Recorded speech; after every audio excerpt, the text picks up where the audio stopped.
जय हिंद दोस्तों, मैं एक स्नैप सुबह राजेश पटेल एक सर्विसमैन न्यूज चैनल 2020 अक्टूबर 2025 में आप सभी का हार्दिक स्वागत करता हूं। और आज दीपावली के मौके पर मेरे सभी सैनिक भाइयों को और हमारे भूतपूर्व सैनिक भाइयों को मेरी तरफ से दीपावली की हार्दिक हार्दिक शुभकामनाएं। और आपका जो है आगे जो आप दीपावली और दीपावली की तरह में जो दीपक है, दीपक की तरह आप चमकते रहे और आपके परिवार में हमेशा खुशियां आती रहे। और आपके परिवार को मेरी तरफ से दीपावली की हार्दिक हार्दिक शुभकामनाएं। अब खबर बताऊंगा हेडिंग, इसके बाद विस्तार से। पहली खबर है इसके अंदर 3% डीए डीआर 3 महीने का एरियर नहीं आया तो जल्द करे ये काम। और बाकी कई बंदों के अकाउंट में जो है डीए एरियर आ चुका है 3%। और काम पूर्व सैनिक करे। ईसीएसएच का कार्ड के क्लोन बनकर तैयार है, बड़ी खबर है ये। 8 सीपीसी में 12,000 बेसिक बढ़ोतरी और 15% की बढ़ोतरी। एफएफ 1.8 मंजूर नहीं तो एनसी जेसीएम ने लिखा लेटर। 8 सीपीसी पर एफएफ 2.86 सीएपीएफ सैनिकों के लिए शानदार फैसला। अपग्रेड पे में 5,400 रुपए बढ़ेंगे। और 17 अक्टूबर से पूर्व सैनिकों और फैमिली को ईसीएचएस की नई शुरुआत। और पूर्व सैनिक उप निबंधन कार्यालय में भर्ती, योगी जी का फैसला। अब खबर विस्तार से। Government of ministry of railway board की तरफ से लेटर है कि grant of the dearness allowance in the railway pension and family pension reserve rate effective from the 1/7/2025 से जो है लागू हो गया है। और इनका भी जो इनके अकाउंट में पैसा आना शुरू हो गया है। और हमारा जो पैसा है वो अपने अकाउंट में आ चुका है। कई हमारे सैनिक भाइयों के अकाउंट में आ चुका है, मेरे भी अकाउंट में आ गया है। तो 3% की बढ़ोतरी का जो पैसा वो आ चुका है। दीपावली के साथ इसकी खुशखबरी भी है ये नेक्स्ट खबर कि अपना जो डीए कितना बढ़ा इसके बारे में बताया गया। New expire date expense of 3%, paying 1/1/2025 से 55% था। उसके बाद 24 में 53, 50, 44, 46, 42, 38, 34, 31 इस प्रकार से लेटर वो दे रखी है। और इसमें कहा है कि आई थिंक द आईओबी इस पर से has not be credit DA arrears so far. 19 अक्टूबर 2025 2:49 पर आया। Maheshwar SBI BBR yet to credit arrears doctor Chandran Nair ji ने भी कहा है कि Kerala circle not yet the credit DR arrears. तो कई बंदों का नहीं आया तो वो जाके अपना ये चेक कर ले सकते हैं इसके अंदर। नेक्स्ट खबर। नोएडा में पूर्व सैनिक के ईसीएचएस कार्ड पर फर्जी इलाज, बी फार्मा का छात्र गैंग का सराहना, 4 अरेस्ट और 1 फरार। शहर में नामी प्राइवेट अस्पताल में रिटायर्ड सैनिकों के पूर्व सैनिक अंशदायी स्वास्थ्य योजना ईसीएचएस कार्ड का इस्तेमाल कर फर्जी तरीके से मरीजों का इलाज कराने वाले 4 छात्रों को फेज 2 पुलिस ने अरेस्ट किया है। गैंग का सरंगना बी फार्मा छात्र। ये लोग फर्जी मरीजों को असली सैनिक के कार्ड में फोटो बदलकर अस्पताल में भर्ती कराते थे, फिर इलाज के नाम पर मरीजों से भारी रकम वसूलते थे।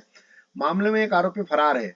डीसीपी शक्ति मोहन अवस्थी ने बताया कि गिरफ्तार आरोपियों में बुलंदशहर निवासी दानिश प्रदीप, सुमित, पुरन सिंह और इनके साथ 4 मोबाइल फोन और 7 एसएचएस कार्ड फोटोकॉपी बरामद हुए। उन्होंने बताया कि पहले रिटायर्ड सैनिकों के बीसीएचएस कार्ड की जानकारी जुटाते थे और फिर कार्डों को फर्जी कापियां बनाकर अलग अलग अस्पतालों में मरीज भर्ती कराते थे। भर्ती कराए गए मरीजों से पहले कुछ एडवांस रकम ली जाती थी, बाकी रकम डिस्चार्ज के बाद लेते थे। गिरोह का मास्टरमाइंड है बी फार्मा का स्टूडेंट। और इसमें फर्जी भर्ती दिखाकर मोटा मुनाफा कमा रहे थे। पुलिस जांच में सामने आया कि दनिश बी फार्मा की बड़ाई कर रहा था, वही गिरोह का मास्टरमाइंड है। उसका साथी प्रदीप गौर नोएडा के अस्पताल में कर्मचारी व अंदर की जानकारी पहुंचाकर गिरोह की मदद करता था। ये लोग एनसीआर के कई अस्पतालों में पहले भी ऐसे मरीजों को भर्ती कराकर रुपया कमा चुके हैं। तो मेरे जितने भी भूतपूर्व सैनिक भाई हैं जो ईसीएचएस कार्ड होल्डर है, मैं उनसे विनती करता हूं कि अपना जो कार्ड है वो बिल्कुल अपना सिक्योर रखें। और कुछ होता है तो उनको देने की जरूरत नहीं है अपने को कार्ड को, क्या, और अपने पास ही उसको रखें। और ताकि क्या है कि ये ऐसी कोई गड़बड़ी ना हो पाए अपने से। ठीक है, तो अपने कार्ड को संभाल कर रखें और उसको सिक्योर रखें। और बीच बीच में अस्पतालों में जानकारी भी लेते रहे कि भैया मेरे कार्ड से कोई भर्ती तो नहीं हो रहा है, नहीं तो क्लोन बना के अपने कार्ड से ही भर्ती हो जाए और हम ऐसे ही देखते रहे। नेक्स्ट खबर। ये ठिकाना बदल बदल कर है, बाकी आप चाहे तो उसको पूरा पढ़ सकते हैं, काफी थोड़ी लंबी है ये खबर। और 8वें वेतन आयोग, केंद्रीय कर्मचारियों की सैलरी में 12,000 रुपए की बढ़ोतरी होगी, यह निश्चित हो चुका है वैसे तो, लेकिन दिवाली के आसपास नए वेतन आयोग के गठन की संभावना थी, लेकिन अब यह पूरी तरह से खारिज हो गया है। 8वें वेतन आयोग का गठन नवंबर में ही हो सकता था, लेकिन सरकार ने किसी भी दिन एक समिति बना सकती थी। इसकी समीक्षा में 18 से 20 महीने लगेंगे। जाहिर है नए वेतन आयोग के लागू होते ही केंद्रीय कर्मचारियों के वेतन में अच्छी खासी बढ़ोतरी हो सकती थी। लेकिन एक रिपोर्ट की जाने माने तो उनमें कितने वेतन की वृद्धि हो सकती है इसके बारे में बताया कि 8वें वेतन आयोग केंद्रीय कर्मचारी और पेंशनभोगियों के लिए महत्वपूर्ण वेतन वृद्धि, संशोधित वेतन स्लेब और अद्यतन वेतन मैट्रिक्स केंद्र सरकार के कर्मचारियों के वेतन में 30 से 34% की वृद्धि का अनुमान है। फिटमेंट फैक्टर 1.83 से 2.46 के बीच होगा, जो सीधे वेतन वृद्धि को प्रभावित करेगा। आदतन मूल वेतन के अनुसार डीए, एचआर और टीए भत्ते संशोधित किए जाएंगे। वेतन में कितनी वृद्धि होगी? 8वें वेतन आयोग के लागू होने के बाद वेतन में वृद्धि होने की संभावना है। सबसे महत्वपूर्ण बात यह है कि वेतन में वृद्धि फिटमेंट फैक्टर के आधार पर होगी। यदि फिटमेंट फैक्टर को 1.8 गुना तक बढ़ाया जाता है तो यह वेतन वृद्धि का आधार होगा। फिटमेंट फैक्टर कई गुना होता है। 7वें वेतन आयोग में फिटमेंट फैक्टर 2.57 गुना निर्धारित किया गया था, जिससे मूल वेतन में उल्लेखनीय वृद्धि हुई है। अगर 8वें वेतन आयोग में 1.8 फिटमेंट फैक्टर लागू होता है तो न्यूनतम वेतन बढ़कर 30,000 रुपए प्रति माह हो जाएगा। वर्तमान में कर्मचारियों का न्यूनतम वेतन 18,000 रुपए है, यानी 12,000 रुपए की बढ़ोतरी होने की संभावना है। और 8वें वेतन आयोग की अद्यतन स्थिति सरकार, कर्मचारियों और जीएनसी स्वतंत्रता स्थानीय निकाय सहित लाखों केंद्रीय और राज्य सरकार कर्मचारियों का प्रतिनिधित्व करता है। न कि हाल ही में केंद्रीय कर्मी लोक शिकायत और पेंशन राज्य मंत्री डॉक्टर जितेंद्र सिंह का एक पत्र लिखा है। जीएनसी ने 8वें वेतन केंद्र वेतन और सीपीसी के तत्काल गठन की मांग की। उन्होंने बताया कि 7वें वेतन आयोग की सिफारिशें 1 जनवरी 2016 से लागू हुई थी। आमतौर पर वेतन माफ कीजिएगा, आमतौर पर वेतन आयोग का गठन समय पर वेतन संशोधन सुनिश्चित करने के लिए काफी पहले किया जाता है। 8वें वेतन आयोग के गठन में देरी से 1 जनवरी 2026 को होने वाले वेतन संशोधन पर असर पड़ सकता है। 8वां वेतन आयोग फिटमेंट फैक्टर मुख्य प्रस्ताव 7वें वेतन आयोग के फिटमेंट फैक्टर 2.5 से बढ़ाकर 2.86 करने का है। अगर इसे मंजूरी मिल जाती है तो केंद्रीय सरकार के कर्मचारियों को न्यूनतम वेतन 18,000 रुपए से बढ़ाकर 51,480 रुपए का, न्यूनतम पेंशन 9,000 रुपए से बढ़कर 25,744 हो सकती है। तो ये एक अच्छी खबर है अगर ऐसा होता है तो।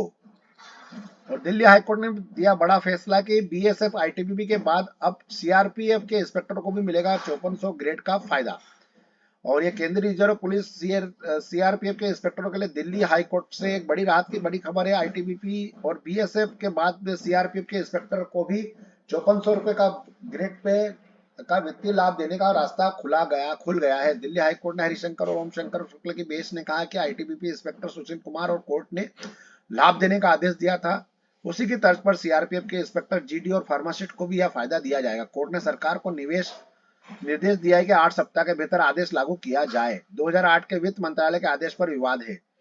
जो 4800 रुपए जिन्होंने 4 साल की सेवा पूरी कर ली है 5400 ग्रेड पे दिया जाएगा। यह नियम सभी केंद्रीय विभागों लागू एवं केंद्रीय अर्धसैनिक बलों जैसे बीएसएफ, सीआरपीएफ, आईटीबीपी, सीआईएसएफ और एसएसबी पर लागू नहीं किया गया। इसी भेदभाव के खिलाफ अर्धसैनिक बलों को निरीक्षक ने अदालत की शरण ली है। 14 साल से अटकी पदोन्नति, अब मिला है न्याय।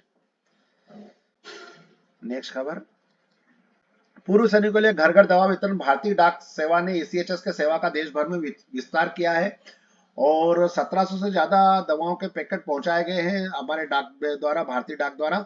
और 458 ईसीएचएस स्थानों की मैपिंग पूरी कर ली गई है। बयानों में पुष्टि की गई है कि यह 17 अक्टूबर से पूरे भारत में शुरू हो गई है। डाक विभाग ने कहा है कि इस सहयोग से पूर्व सैनिकों और उनके आश्रितों को तुरंत और विश्वसनीय दवाइयां प्राप्त होगी, जिससे पूर्व सैनिक समुदाय के लिए स्वास्थ्य सेवा सहायता मजबूत होगी। डाक विभाग के विस्तृत विवरण ढांचे का उपयोग वितरण केंद्र से लाभार्थियों के घर तक दवाइयों का पहुंचाने के लिए किया जाएगा। भारतीय डाक विभाग ने कहा कि यह सेवा दूर दराज या ग्रामीण इलाकों में रहने वाले पूर्व सैनिकों की पहुंच को भी बढ़ाएगी। अधिकारी ने बताया कि यह पहल कल्याणकारी योजनाओं का विशेष रूप से पूर्व सैनिकों और उनके परिवार के लिए को समर्थन देने हेतु डाक डिजिटल सेवाओं और एकीकृत करने के लिए सरकार के व्यापक लक्ष्य को अनुरूप देगी। यूपी में उप निबंधक कार्यालय की सुरक्षा करने के लिए पूर्व सैनिक और होमगार्ड योगी सरकार ने लिया है निर्णय। उप निबंधक कार्यालयों में अभी कोई सुरक्षा व्यवस्था नहीं है, जबकि कार्यालयों के महत्वपूर्ण दस्तावेजों के साथ ही निबंधन शुल्क के तौर पर लाखों रुपए प्रतिदिन जमा किए जाते हैं। रजिस्ट्री के दौरान क्रेता विक्रेता के बीच भी नगद लेन देन होता है। भूतपूर्व सैनिक और होमगार्ड अब संपत्तियों की रजिस्ट्री कराने वाले उप निबंधक कार्यालयों की सुरक्षा व्यवस्था संभालेंगे। प्रदेश में 380 उप निबंधक कार्यालय हैं। ऐसे में राज्य सरकार ने अब उप निबंधक कार्यालयों की सुरक्षा भूतपूर्व सैनिकों या होमगार्ड के माध्यम से सुनिश्चित करने का निर्णय लिया है। इस संबंध में प्रमुख सचिव स्टाफ एवं रजिस्ट्रेशन अमित गुप्ता द्वारा महानिरीक्षक निबंधन को भेजे गए शासनादेश में कहा गया है कि प्रदेश में 111 उप निबंधक कार्यालयों की सुरक्षा के लिए उत्तर प्रदेश भूतपूर्व सैनिक कल्याण निगम के माध्यम से 315 भूतपूर्व सैनिक और 12 सुपरवाइजर रखे जाएंगे। तो एक बहुत अच्छी खबर है ये हमारे भूतपूर्व सैनिक भाइयों के लिए। जितना जो हमारे मुख्यमंत्री योगी आदित्यनाथ जी भूतपूर्व सैनिकों के लिए कर रहे हैं, उतना मुझे नहीं लगता किसी और राज्य के जो मुख्यमंत्री हैं वो हमारे भूतपूर्व सैनिक भाइयों के लिए इतना सोच रहे हैं। तो मैं इनका, योगी जी का साधुवाद करता हूं कि इन्होंने इतना भूतपूर्व सैनिकों के लिए सोच रहे हैं, और इनके लिए मैं सादर धन्यवाद करता हूं इनको। बहुत ही अच्छा है। बाकी देख लीजिए आपने तो कि एमपी में ना तो मुख्यमंत्री जी सोचते हैं ना कुछ नहीं, ताकि और जो गृह मंत्री जी थे उन्होंने उल्टा हमारे जो कोटे थे वो तक खत्म कर दिए पुलिस के। और बाकी महाराष्ट्र है, तमिलनाडु है, बाकी राज्य भी सोच रहे हैं, लेकिन कुछ कुछ राज्यों जो है कम सोचते हैं, लेकिन फिर भी जो है कुछ राज्य तो भूतपूर्व सैनिकों को बिल्कुल ही मतलब सोचते हैं कि इनको अब कोई जरूरत ही नहीं नौकरी की। लेकिन मैं इनको विचार दिलाता हूं कि हमारी बाकी राज्य सरकार के जो मुख्यमंत्री जी हैं उनसे भी मेरी विनती है कि कृपया करके हमारे भूतपूर्व सैनिक भाइयों के लिए थोड़ा सोचे और विचार करें, और हमारे बारे में भी थोड़ा रोजगार के लिए सोचे। नेक्स्ट खबर, पूर्व सैनिकों को नोएडा गाजियाबाद में उप पंजीयक कार्यालय मिलेंगे। पंजीयक कार्यालय में उनकी तैनाती होगी। मंजूरी देने वाले राज्य सरकार के आदेश के बाद अब नोएडा और गाजियाबाद के उप पंजीयक कार्यालय में पूर्व सैनिकों की सुरक्षा के रूप में तैनात किया जाएगा। जीबी नगर में 6 और गाजियाबाद में 8 पंजीयक कार्यालय है, तभी इनकी कार्यालय में सुरक्षा के लिए कोई विशेष व्यवस्था नहीं थी।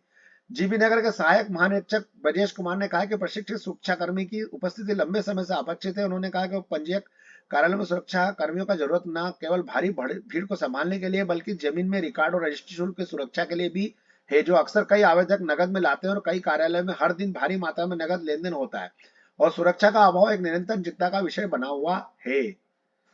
तो ये सही बात है, और ये मैं बोलता हूँ कि बहुत ही अच्छा कदम है हमारे योगी जी का। बस दोस्तों, मेरे पास आज खबर यहीं तक थी। आपका दिन शुभ रहे। और फिर से एक बार दीपावली के सभी हमारे सैनिक भाइयों और भूतपूर्व सैनिक भाइयों और सैनिक भाइयों को मेरी तरफ से हार्दिक शुभकामना, आपको और आपके परिवार को। खबर अच्छी लगे तो लाइक और सब्सक्राइब जरूर करें। आपका दोस्त, आपका भूतपूर्व सैनिक राजेश पटेल। राम राम।